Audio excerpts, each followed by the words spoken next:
Hey, welcome back to Sean's Boosted Garage. Today is part two of the Innovate SCG one electronic boost control installation.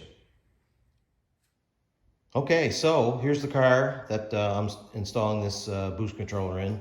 It's a 2003 Mustang Mach 1. It's got the on-3 turbo system installed. I've been using the manual boost controller that came with the on-3 kit. But what I don't like about that is that whenever I need to adjust my boost, I got to get out of the car and move this. And I mean, you just barely move it and it makes a big change. So it's a lot of back and forth. Like get out of the car, adjust this, get back in the car, go do a run, see what your boost is at. So I was really looking for something that was electronic that could control the boost. And I came across this SCG one by Innovate. And one of the things, or a couple things I liked about it was that it was kind of an all-in-one gauge, and it also had some safeties built in. I'm still on the factory ECU, so I don't have any safeties built in. So I lost this engine once already because of low voltage. The low voltage ended up causing a lean condition because the fuel pumps weren't getting enough power, so it couldn't send enough fuel. So one of the things I like about this SCG one controller is that it has an AFR lean cut in it. So if the AFR starts heading lean in a boosted scenario, it's gonna cut boost. It's not gonna cut boost completely. It'll take whatever is being controlled through the controller, but your wastegate spring is still going to factor into it. So if you had a 5-pound wastegate spring, you're still going to produce 5 pounds of boost, but hopefully that's enough boost cut that you'll notice something going on and get out of it before things go bad. So anyways, I thought I would just do an overview today, or show the installation. I think what I'm going to do first is just do all the installation kind of in the engine bay, and then move on into the car to install the gauge, run the wires and all that stuff. So like I said, here's my manual boost controller. So I think I'm going to just install the MAC valve right here. It's in a good spot. I've already got the reference lines run anyway, so really all I gotta do is take this off, change these two fittings over to the MAC valve, and then figure out somehow I'm gonna mount it to this bracket. This bracket I custom made to tie into the radiator bracket, so I'd like to reuse this again. It's in a good spot, and they say to keep it out of heat and whatever, so over here I think should be pretty good. And yeah, so let's get started with that. Okay, so I'm going to show you how to remove this manual valve. You can see I've already got the reference lines already disconnected, and these are just sort of like a push to connect. So you just pull back this blue piece and pull out the tubing. The on-3 kit doesn't come with these kind of fittings. I just went on Amazon and bought a bunch of them and switched it over. I just like those better than just regular barb fittings. These are just easier to deal with. Barb fittings are, once you get them together, they're hard to come apart. So I thought this would make it simpler. So anyways, to get this bracket off, it's a 13 millimeter wrench. Oops. Go back the other way.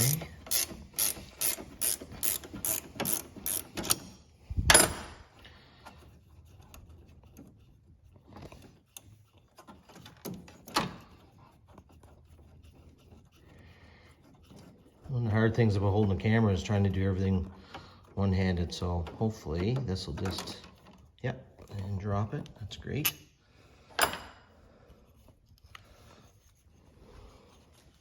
So here's the bracket I have. It's just a piece of flat steel. I think it's like 2" or something like that by, looks like a 1/16. And I drilled a couple holes in it to match the bracket. So I've been looking at it already. I think I can just unbolt this bracket from that bracket, and I think I can just use one of the holes for the new bracket. So we'll head over to the bench there and I'll show you. Okay, so I'm just gonna take this bracket apart. So this is a 1/4" bolt, so 7/16 wrench is what you need to get this apart.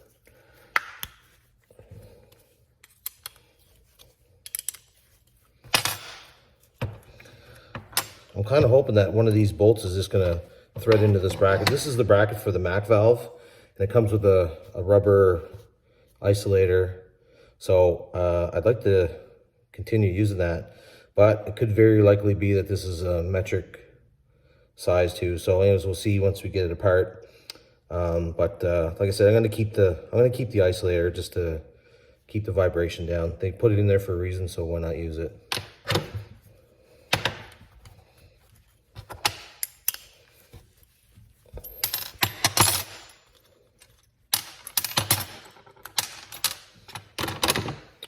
All right, let's see.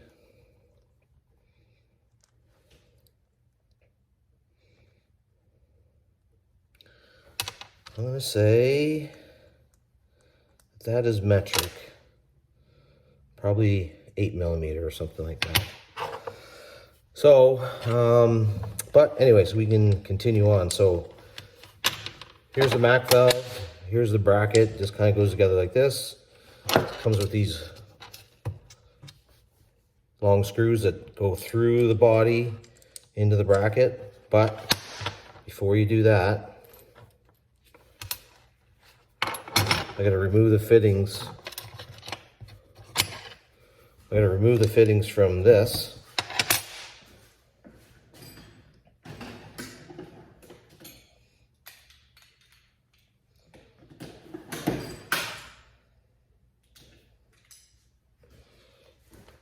Remove the fittings from this old valve and put them into the new valve. 12mm is the size, the wrench size for this.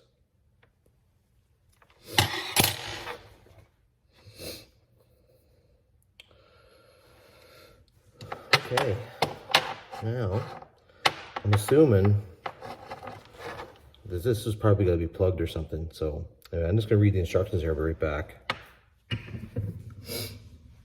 Okay, so Innovate doesn't give the best directions on how to plumb this, but anyways, it's just kind of an in and out, or an in and out, whatever you want to look at it. And this is actually a vent, and if you look around in the packages, it actually comes with a vent to put in there. So this is like a, I don't know, sintered bronze or something, whatever it is, that it allows the air to flow out and acts as a filter. So we're going to put this in.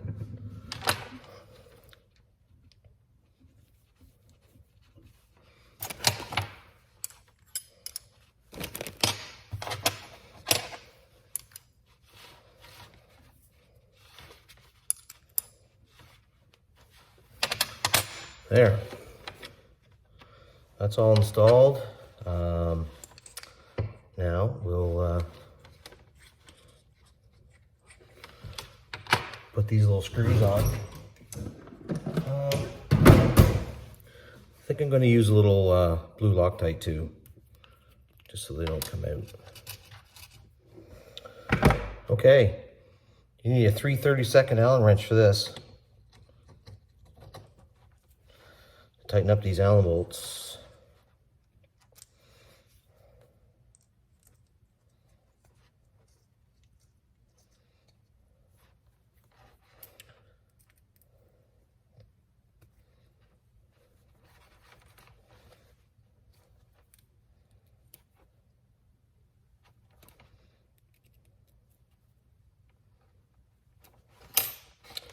Okay, that's it. So now I gotta find bolt for that. But I think all I'm gonna do is I'm just gonna reuse this bracket again. And all I'm gonna do is just reuse one of these holes and just kind of mount it to the bracket just like that. So it's just gonna go in the exact same place I had the manual valve, but now it'll be this Mac valve, and should be pretty easy installation. I'll check around my bolts. I think I'm probably pretty sure I have something there for that. Okay, so I was wrong about that. It's not 8mm, 6mm. So I get snooping around, and I had this little short one, which I think is probably going to be just about perfect. Put some Loctite on this as well. I don't want this coming loose. Second here, make sure I get this bracket on the correct way.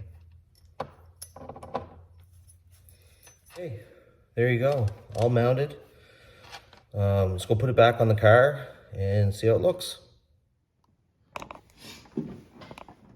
Okay, there it is, all mounted. Rubber mount's pretty flimsy. Hopefully it doesn't break. Should be all right. One thing I have noticed though, I am going to, oops, where's that line at? I have to shorten these lines, or maybe, sorry, I have to shorten, oh, where'd it go?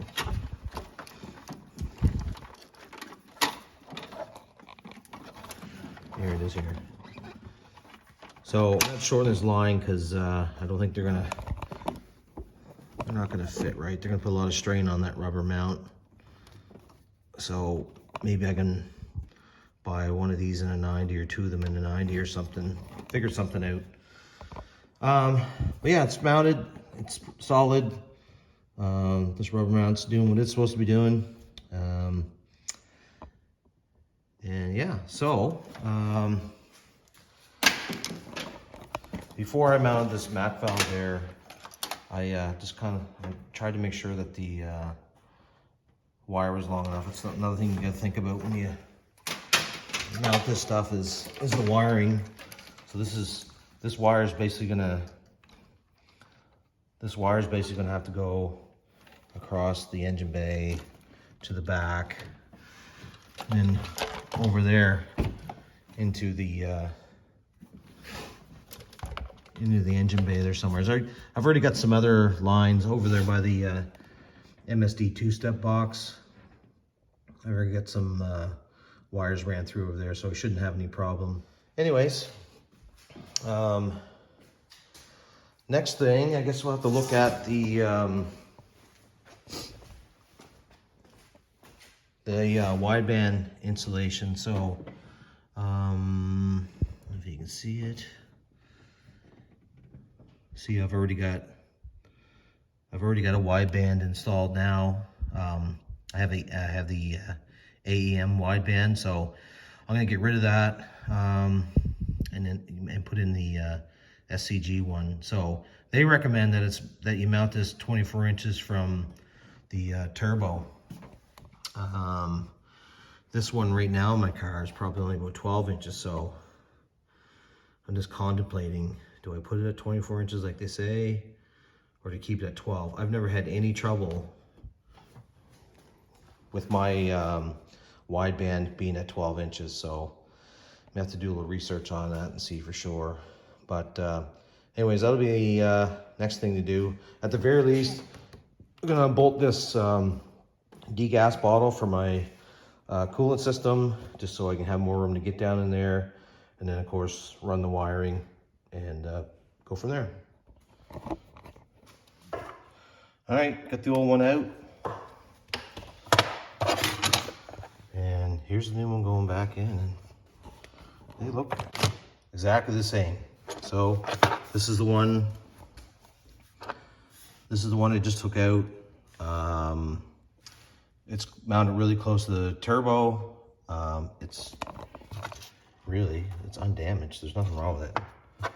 So I'm just gonna go with the AEM or sorry, I'm just gonna go with the SCT wideband and just mount it in the exact same place as the AEM one. And the connectors are exactly the same too, so maybe I can keep the AEM one as a spare. So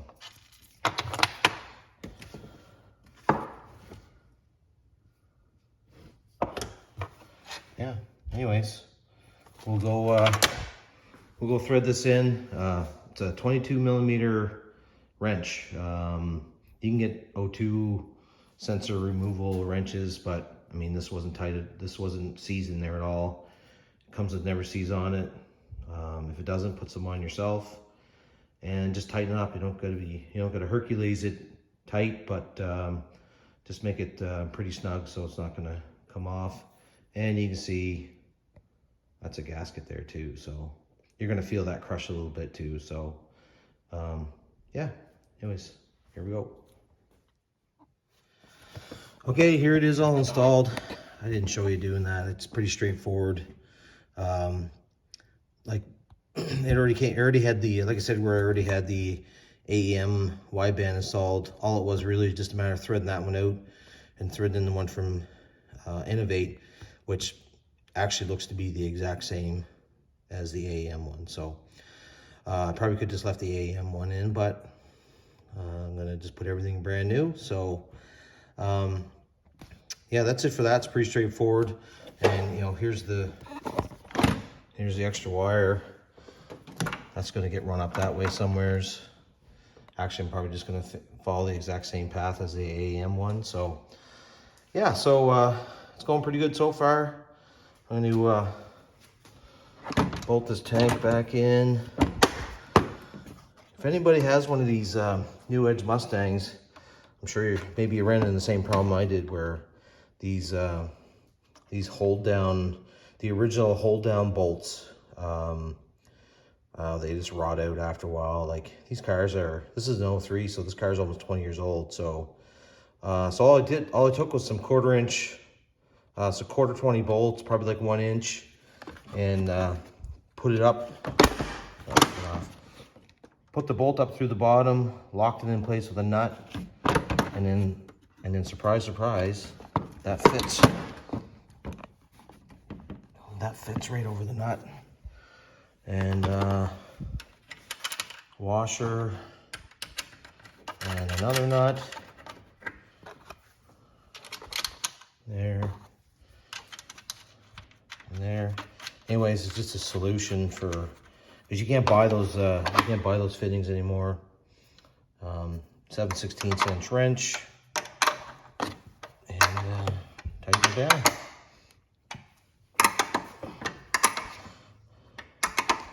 And if you live in Canada like I do, you're not going to go to the junkyard and find these fasteners in good shape. Like, they're going to be in just as bad shape as the ones that were in my car. So so yeah, that's just the kind of a thing I figured out. Someday I'm going to put stainless steel in there so they don't rust, but I mean, I've had these in there for I think a couple of years now, and so far they're not rusted. So here's the wire that goes from the Mac valve to the controller in the car. So I've got to get it into the car somehow. If you can see where that pink wire is, well, just behind that there's like a foam rubber piece. So that's just where the heater box is directly behind that. So I'm going to see if I can poke the wire down through there and then be able to pull it in and move it over to the gauge location. So anyways, hopefully I can do that. I just made up this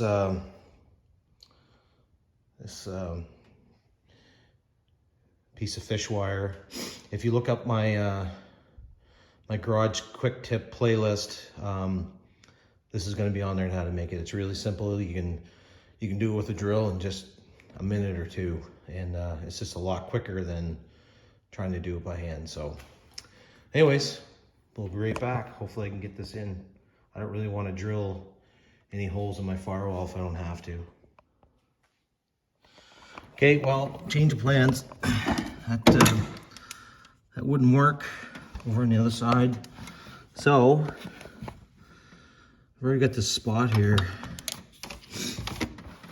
where I've pulled a bunch of wires through before. So, I just did another one. So, you see right there. So, I tied this wire to that twisted fish line I made up and pulled it through, taped it on, and that came through pretty good. The only problem is that going over here is the wire's too short. So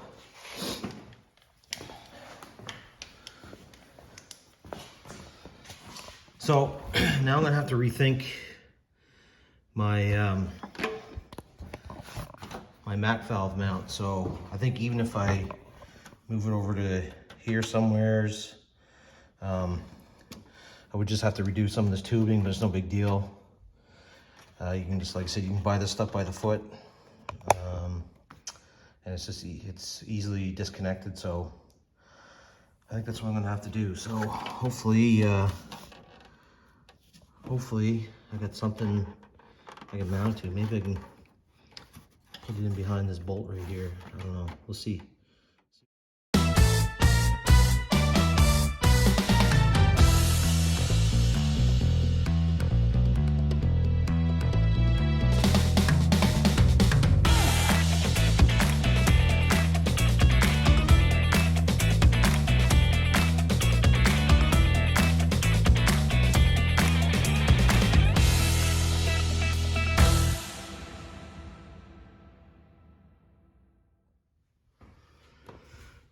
All right, so I moved it over a few extra inches. I did have it here. Now I got it mounted over here. I tried to put it up here, but that bracket there isn't quite long enough to get it out past this. And I just didn't want to make a new bracket, just kind of try to make work what I got. So anyways, I did gain, I probably gained like, I don't know, 8 or 10 inches or whatever. So that might be just enough. So I think that might be it for out here. Maybe you can see I took off the cowl cover. There's a piece of plastic here, and I was just looking for any spot where I could run a wire through. So anyways, like I said, I had to go over here with all the other wires that got poked through there. So anyways, I'm hoping that I now have enough wire length, and I'll finish zip tying that together. As far as plumbing the MAC valve, I was able to cut this one off shorter. So now all I gotta do is just replace this line that goes down to the replace this line that goes down to the wastegate. So I think I have some extra here, and if I don't, just go buy a few feet and plumb it into this side, and that should be it. I'll later on I'll show you how I have my wastegates plumbed, and I think I'm actually going to do a little different, and I'm just going to leave the top of the wastegate open so it can vent. And yeah, that'll be it. Okay, here we are back in the car. Now it's time to get behind the dash. This is my AM AFR gauge, so that's gonna go away. And so is the boost gauge, because that SCT1, SCG1 has it all in one. So like I said, later on I'll probably be able to get a fuel pressure gauge for that. So anyways, I gotta get this cluster cover out, gauge cluster cover off. So there's 2 screws, one there and one there. It's a T15 Torx. They're not too bad to get, a bit of a pain, but nothing too serious. So anyways, all you do is pull it out, and I'll get that done. I'll pop the gauges out, and I'll show you the wiring. As you can see, I've already been into the wiring a little bit. I use these things here. It's called add a circuit. So it just allows you to take a fuse out. I think to hook this gauge up, it calls for like a key on power. So you just gotta go around with your tester, find something that turns on with the key, maybe like your lighter or something like that, and to give it power. So then you can put the fuse in for the original circuit, and then you see that red one there. I think they asked for a 10 amp fuse on that. So anyways, I like these. They're kind of handy and really makes wiring up an extra accessory easy. Okay, got that out. Nothing to it. This AEM has a couple plugs in the back, so you just unhook the connectors, the wires for the boost gauge. Pretty simple, just the power and the ground. And I had a really hard time getting that vacuum line off, so I just cut it. So anyways, and as far as these being held in, they're just friction fit. They're really tight, but if you sort of wiggle them around, push them from the back side, they come out pretty good. So I'll get these out and get the new one in, and we'll start putting her back in. All right, well, there's the new gauge in. Simple install. This one isn't a friction fit like the others were, so you're definitely gonna have to use a bracket, but it's really simple. Just take that bracket off, slide the gauge in, and then slide that bracket on from the back, put the two nuts on, tighten it down, and away you go. I had to run the wiring from the wideband, or sorry, the wideband O2 sensor up through where the shifter comes up through the floor, right here, just because there was just no other way. The connector on the end is pretty big, and there's just no other way to really do it. So I'm probably going to have to do the same thing with this new one, which is fine. But anyway, so it's going to take a little bit of disassembly here. Shouldn't be too bad. Just going to take the shifter ball off and snap this up, and then I think it's 8 or 10 millimeter socket to get the rubber boot off from around the shifter that you can't see. It's underneath here. So anyways, that should be no big deal, and that way I can get the other wiring out, and then run the new wiring. All right, be back. Okay, I was going to show you how I routed that wire through. As you can see there, I just cut a hole in the rubber, but I also made a slit in the bracket. Now it still holds everything down tight, but it's just so that this wire can you can basically spread this apart and you can get the wire into this rubber boot. I mean, you wouldn't have to do that if you ran the wire right from the get-go, but then again, if you got to take this off at a later period, then you'd have to almost pull the wire out of the dash and stuff it down through the hole. So if you just cut this slit here, whenever you got to take this rubber boot off, it's no problem. You just bend that up, spread it apart a little bit, out comes the wire, and you can take this boot off, no problem. So anyways, not much to it.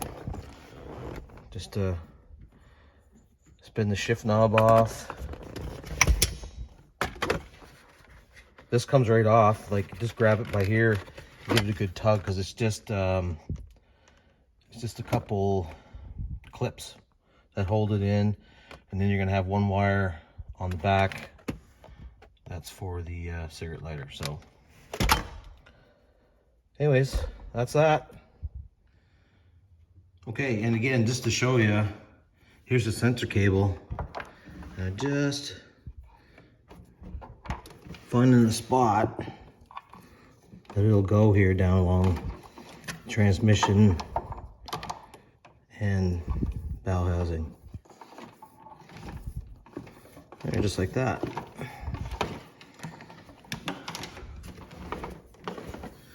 Then I can go under the car, pull the excess down, and then stick it up through the up through the where the shifter is. And I think that might be it for running cables, I think. But anyways, we'll see. And then of course there'll be some wiring to do, hooking up the power, whatnot. So anyways, so I'll be back. Okay, so we're back together.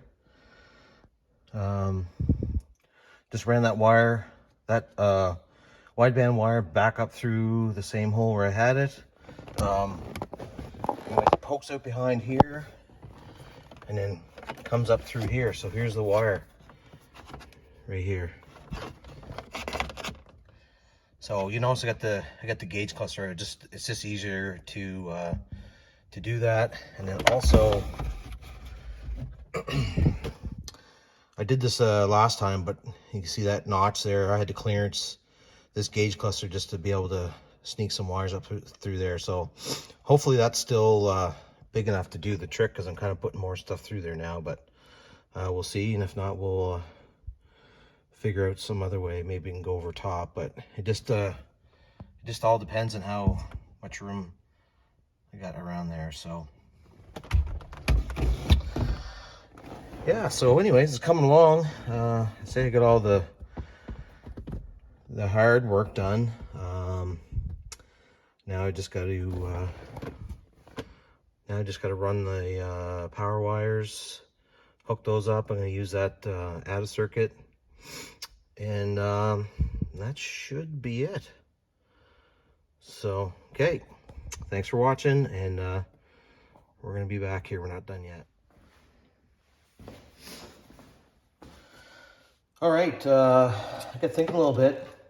Maybe I'm gonna do a lot of this wiring around the bench, because most of the stuff you just plug it in anyway. So I think all I've really got to do is prepare the power and ground, which shouldn't be that big of a deal.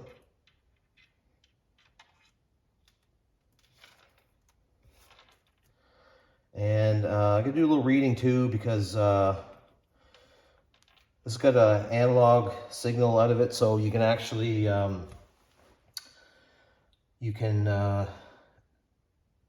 with my SCT X4 data logger, you can add in some analog inputs, outputs, whatever you want to call them, using a firewire cable. So this is the cable I got. And then you just pick a color. I usually do red firewire, and all that means is just the red.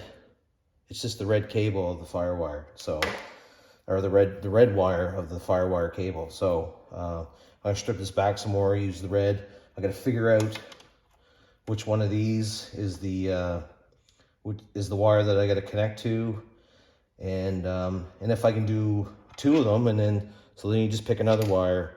And all you got to do is configure it in LiveLink 2 when you're setting up your data log. So, anyways, if I can do that, then I can data log AFR, air fuel ratio, and it'd be nice to be able to data log boost too.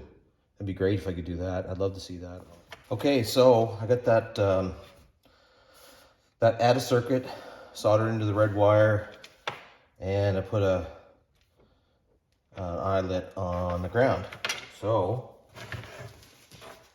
next thing is I got to figure out what the other ones are for. Now, saying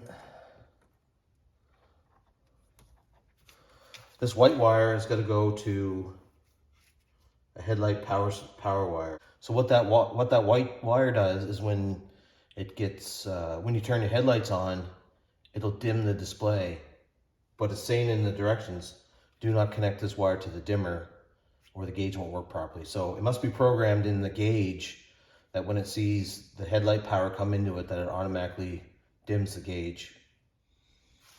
So it's saying here, step number 4 says optionally the yellow analog output can be connected to the analog input of other devices such as data loggers or ECUs. And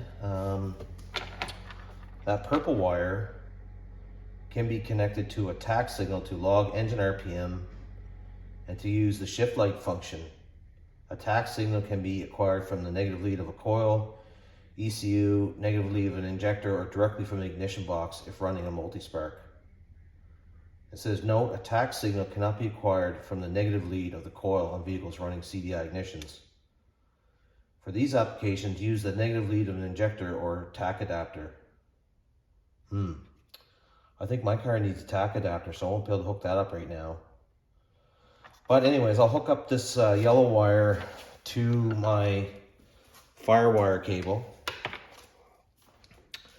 And I'm going to hook it up to the red because that's just what I've been doing. So see if I can do this without cutting myself.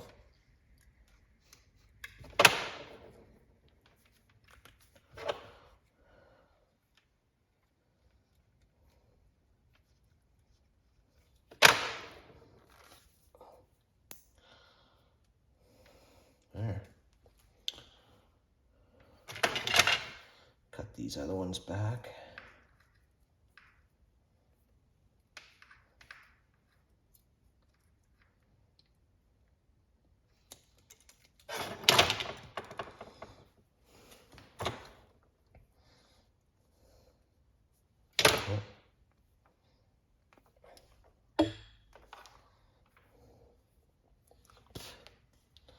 It's a pretty fine wire.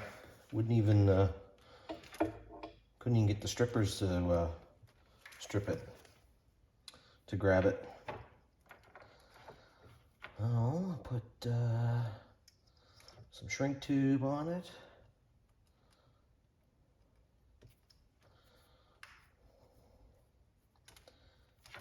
Twist these wires together.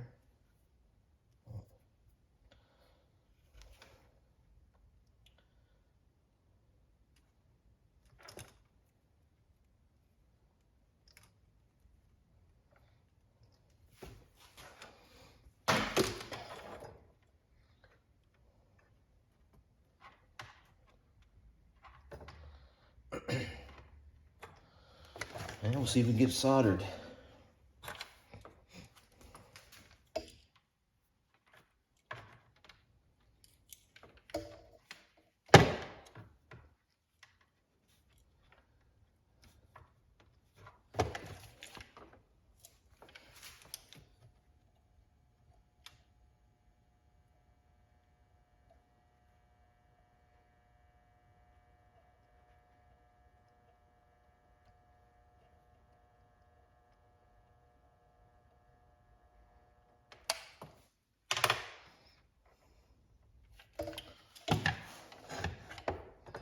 There we got her.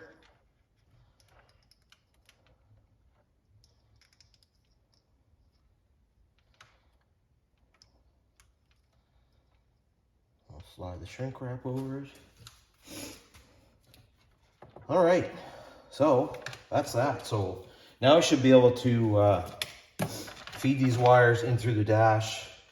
I'm hoping this lead here is long enough to get over the fuse box. I think it should. And this purple one, I'm just gonna have to wait till later. And the white wire, I'll have to figure out where this purple connector, I can't hook that up till I get a tach adapter. I don't know what it does. It must convert the signal to something that's that the data logger can read. So anyways, we'll get it together and get it powered up and get everything plugged in and see what's going on. And the one last thing, I almost forgot about this, is the map sensor. So I'm gonna have to find a place to put this somewhere near a vacuum line, because I'll have to tee into the vacuum line. And this is just a signal line that goes into it, and it tells the map sensor how much boost the car has.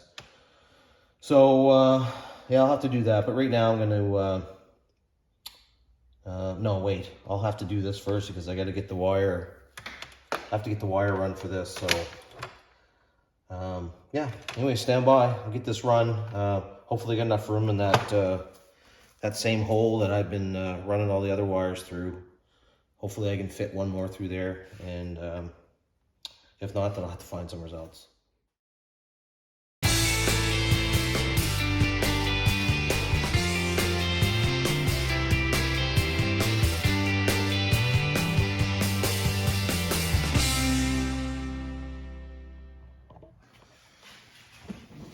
Okay, map sensor's all installed.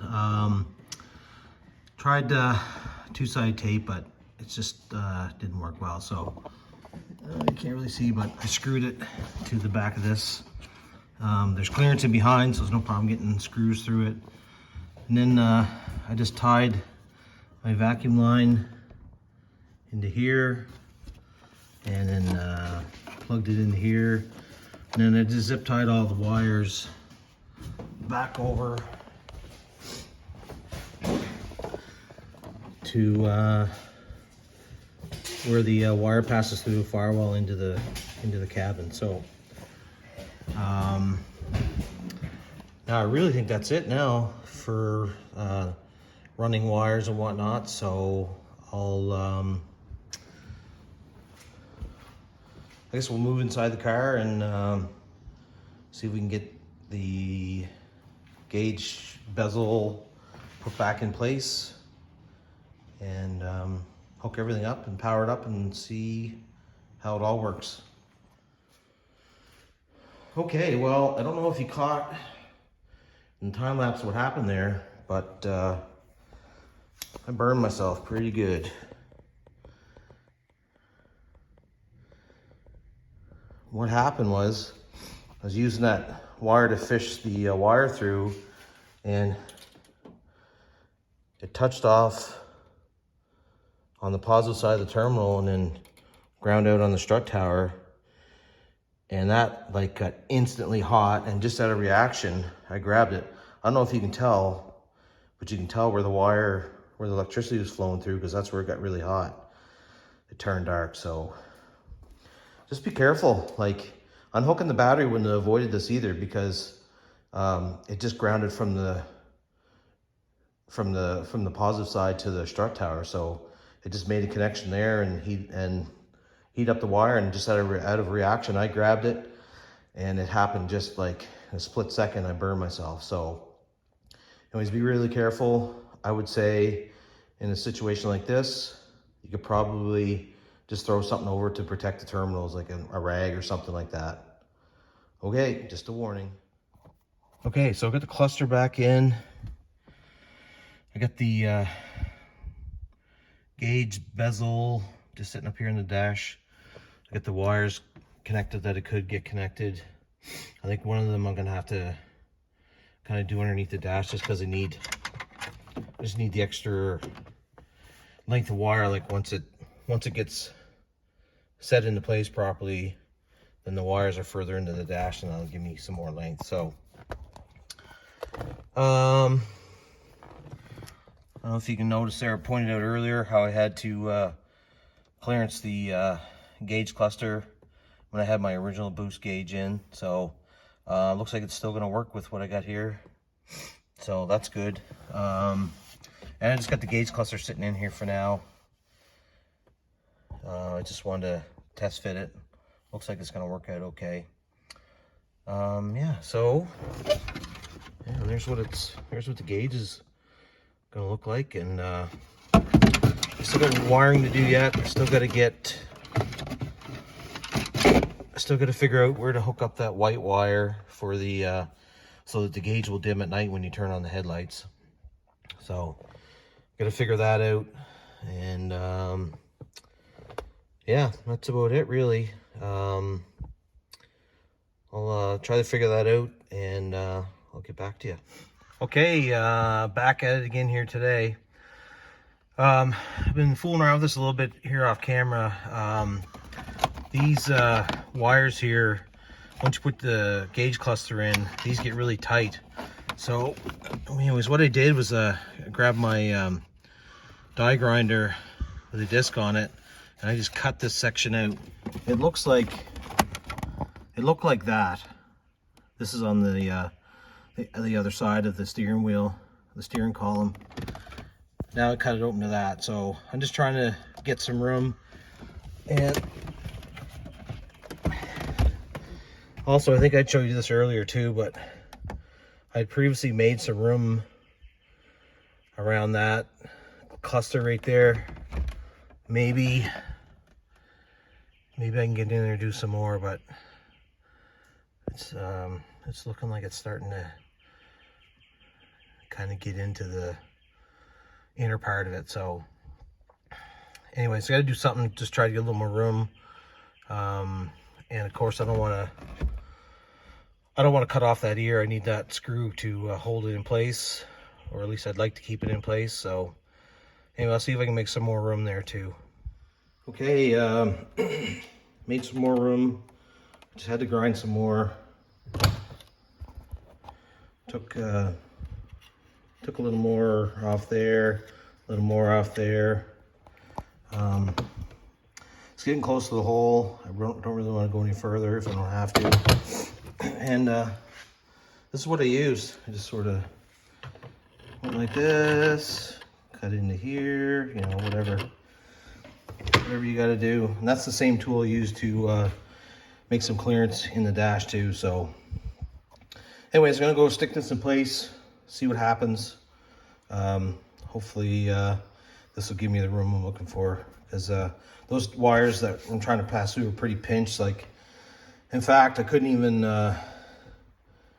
push the trim around the gauge bezel in because the wires are pinched so tight.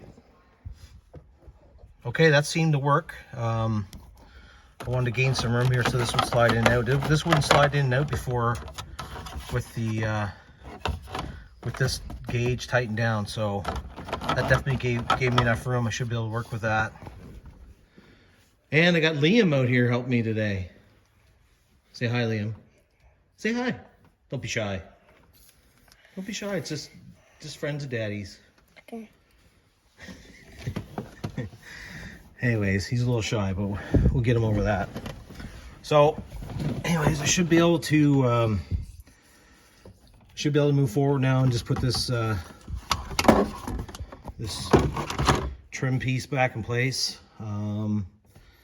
And then I gotta go back underneath the dash and put power to it, hook up the ground, and I think that should be it. And then part 3 will come, and then we'll get into calibrating the wideband and then setting up the controller for whatever boost we're looking for.